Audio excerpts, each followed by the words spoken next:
770-481. So please call in if you want to call in and talk to us. Anyway, so so I just wondered if you'd heard about that. But have you ever how do I put this? You guys are what? What are you laughing about? Go ahead. What? Ask the question. Just ask. What's the biggest penis you've ever seen in real life? There was once. Oh, brother. There was once an anaconda that could not be tamed. Okay. What does that mean? You have to give us context. You have to give us context. Inches or something. I don't know.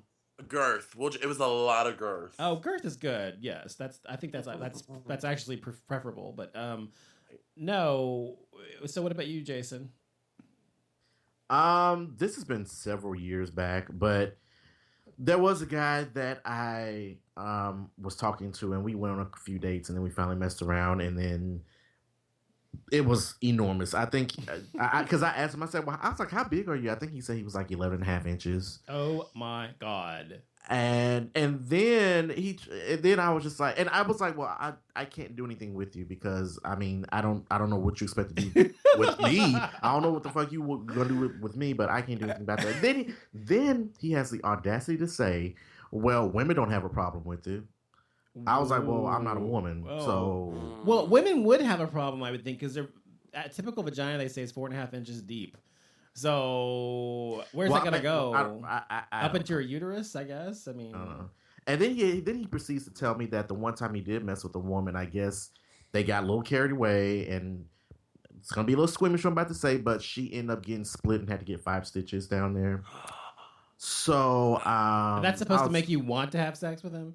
Yeah. Well, he told me this afterwards as I was leaving. Not during the process. So no, I was just like, well, you pretty much just confirmed that I sure shit ain't gonna do anything with you now. Was this person African American?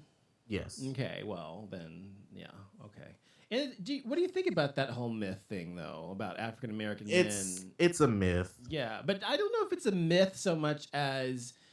Not every African American man has a huge dong, but exactly, like every white guy doesn't have a small dick. Right, but I do think that they skew a little bit bigger than the general public in my experience. That's what I think, and it's just what I think. I don't know.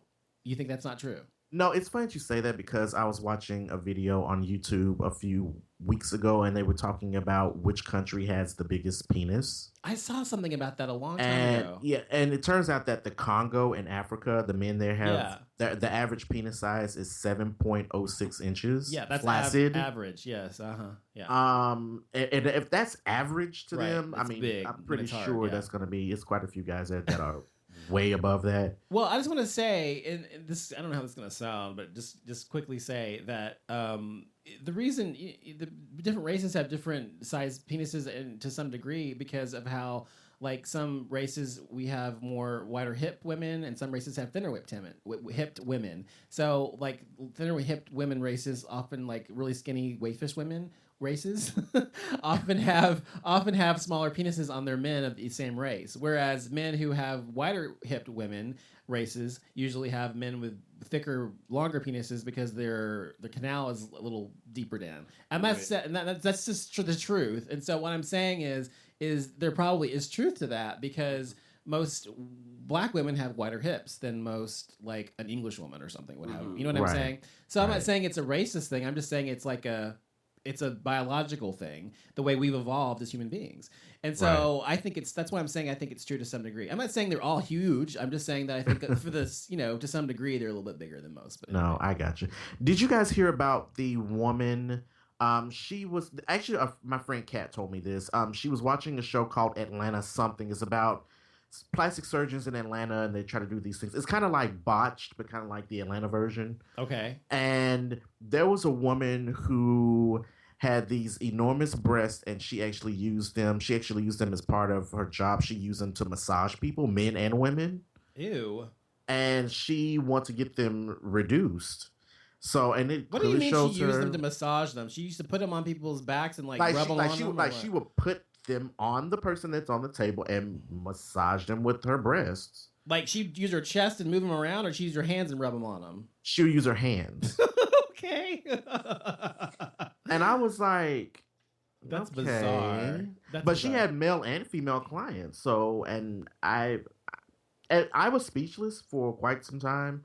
But I was just like, well, I guess, that's a unique way of giving someone a massage. So, Well, you know, breasts, I mean, whether you're gay, straight, or whatever, breasts feel nice. I mean, whatever you are, I think they feel nice, but they're not something that they don't appeal to me. I wouldn't want somebody rubbing them all over me or anything. It's kind of weird.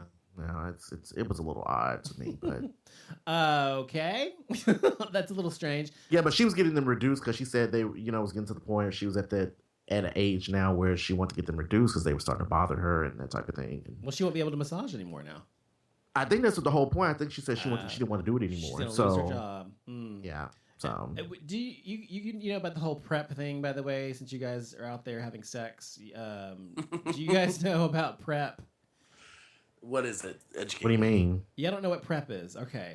You mean like a prep school? No, Or what, I mean, like, no, what do you mean? y'all don't know what PrEP is. Okay, oh my god. Okay, so PrEP is okay. First of all, men who have HIV apparently take this drug called Truvada, and they tested the past 5 years. They've been testing this drug to use as a preventative measure to prevent guys from getting HIV as a kind of sort of a vaccine type thing. And so these guys would be taking this drug when they were having sex, unprotected sex with strangers or whatever, and to see if it would protect them from having HIV. It's protected 100% of the men from having HIV. So now PrEP, it's called PrEP now. If you don't have HIV and you want to protect yourself from getting it, you can take this drug called Truvada, which is called PrEP, and it prevents you from getting HIV. So I was going to ask you, is this something that you as single men would ever use? No, because I don't know the side effects. There aren't any major side effects on a daily basis. Initially, you have diarrhea, and some like cramping, I think it said. That's all it says.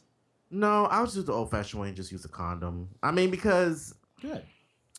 I mean, first of all, I don't have, unprotected. Bareback sex, yeah. Yeah. But it's just one of those things. I don't know. When it comes to medicine, I always feel like what happens if the medicine doesn't work, or Right. what happens if I get a hold of a pill and it doesn't do what it's supposed to do on that particular pill, and Well, I don't know. It's I guess it's too much of a gamble. I don't. Yeah, and that's what the question was basically. Is that something you think? Do you think that's a responsible thing for gay men to do who are having sex, or do you think it's irresponsible for them to think that this is going to protect them when they should still be using a condom because it doesn't protect you from STDs at all, other than HIV?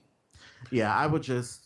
I'll just stick to the condom myself. Good. What about and hopefully that the other person's being honest if they have HIV. I know Christian does not like to talk about sex things, but No. I'm listening. No, I agree. I agree. I'm cool with sticking with the condom, but it's not something I would entirely be closed off to, just because I think the more protection, the better. You know what I mean? Right. Especially as we continue to evolve in medicine and technology.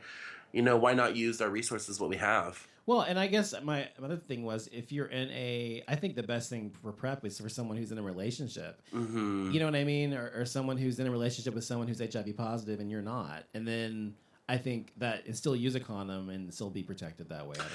Yeah, my concern is that people that are HIV positive, that aren't truthful people, would use this as kind of like a crutch. You know what I mean? Oh, what do you Exactly. mean? No, I don't know what you mean. What do you mean? So they would talk down kind of the seriousness of their HIV and just, use the PrEP, it's all good, like no big deal, and kind of promote unsafe sex. Well, the other thing about PrEP is you have to be on it for 3 days before you can have sex, and so you're protected only if you continue to use it. So yeah, it's true. But I think it's a great thing if you have a partner that is HIV positive. Right. I mean, I think it is too. And what do you think about HIV now versus when you were younger? You guys think it's more or less stigmatized, or what? Yeah, I think it's more acceptable now. And I went to when gay marriage was legalized. I went to this big gay rally, and they were talking about how HIV victims or whatever, people that have HIV are really the trailblazers and the pioneers and the strength within the gay community, because they were really some of the first people to fight. And, that was kind of the first time I ever really started thinking about that. Because to be honest, I don't know anybody with HIV, or at least not that I know of. And I started to say, it's interesting that you guys have both grown up in a world where it wasn't like huge epidemic. I mean, Yeah. you know what I mean? When I was a kid, I actually remember I was like 8 years old. I was sitting in front of the TV, and it said, this dude, and you disease AIDS, gay man, And I asked my mom, "What's AIDS?" And she goes, if a man ever asks to suck your pee, say no.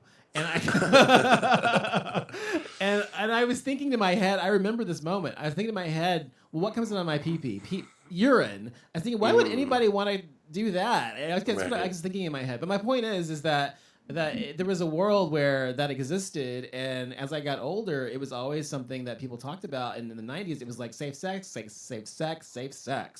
so it's drilled into my head. I would never, me personally, want to have sex with some stranger and not be protected with a condom. I'm sorry. Absolutely. I would not do it without I wouldn't rely on PrEP either, Jason. I agree with you. So yeah. Anything else y'all want to add before we go? Yes. So I'm looking online. It looks like this just broke about an hour ago. So Lifetime is reportedly going to do a biopic of Toni Braxton. Oh, I'm into that. My God, me too. I That am poor too. girl. I'm She's actually been excited. through the ringer. Is she gonna play herself? Yes, she is. Oh. How'd I know? How I fucking know? Yeah, and then it actually says update confirmed Toni herself to set to star. So she's gonna play herself. The only thing is, Lifetime movies, like I said, the production value sometimes can suck. So I hope they have a good budget. I mean, I guess since she's in it, she can use her own music. Yeah, that'll kind of be like the Fantasia Barrino, but she doesn't own a lot of her music. That's Yeah, because that's what she's true. fucked over at the beginning of her contract. That first contract. Have you heard what she made off her first contract? She made literally. Yeah. I actually read the book when her book came out. Literally, it was like thousands of dollars. That was it. Yeah. Ever, and she made multi millions for the record company. She was fucked over royally. So I really would love to see this. I really would. I am. I'm actually really excited. I am really looking forward to this. That's so sad. I just hate when people are taken advantage of like that. That's so sad. She was such a talent. She should be making another record. She really should, but she won't. I think she's scared. She doesn't like the defeat of like feeling like she didn't sell enough albums or. Don't make it about that. Make it about the I know art. it's about the music. Absolutely. You know what I mean? And I think if she's got fans out there who would love to hear her sing. I love her voice. Yeah. I've always loved her voice. But whatever. Me too. Yeah, me too. Love me some Toni. And also, do you guys know who Sanaa Lathan is, the actress? Mm-hmm. Oh, well, she is reportedly dating rapper French Montana, which is a new low for her. Sanaa, what is wrong with you? Why would you? Oh, Sanaa, you were doing so good with the movies, and her movie just came out and debuted at She's number one. very pretty, and then you get with French fucking Montana. But a lot of these really beautiful black women like her, and kind of elegant. I mean, I think she's kind of elegant. They kind of always go for these bad boy types. They always go for these bad boy rapper dudes, these hard guys. But he's not even cute. He looks like a thumb with eyebrows. He looks like a thumb with eyebrows. He kind of does. I guess you could say that. Mm-hmm. He's not attractive to me. His at face all. is, you're right. His face is kind of ugly. But it's and not all about dating that. Khloe Kardashian too. It's not all about that though, Jason. It's not about how he looks. I mean, he must have a big heart or something. Oh, it's just difficult to see them as a couple. It just really is. And there's like a big age difference. I know she's in her early 40s and he's in his 20s. Late 20s, maybe early 30s. I don't know. No, he might be in his mid 30s because I remember he used to be married or something like that. Well, I just say let her get what she can get when she can get it. So good for her. I guess congratulations, but I think it's going to last? No, but congratulations in the meantime.